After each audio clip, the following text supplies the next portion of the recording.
Bentrok dua geng beranggotakan para remaja status pelajar terjadi di Jalan Gatot Subroto 6 Denpasar Utara, tepatnya depan warung sembako buka 24 jam, Jumat 23 Agustus dini hari.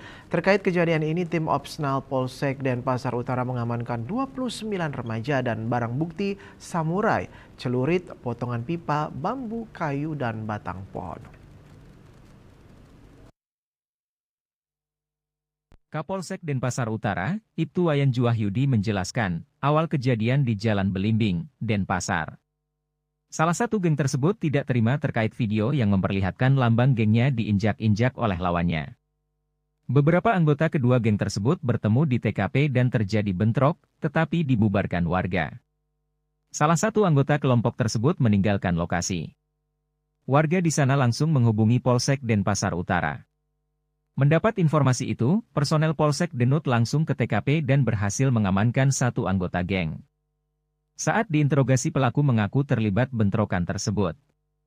Tim gabungan Polsek Denut, Polresta Denpasar dan Ditreskrimum Polda Bali melakukan pengejaran dan berhasil mengamankan 29 pelaku merupakan anggota kedua geng itu. Ada 3 remaja yang mengalami sejumlah luka ringan dan langsung ditangani.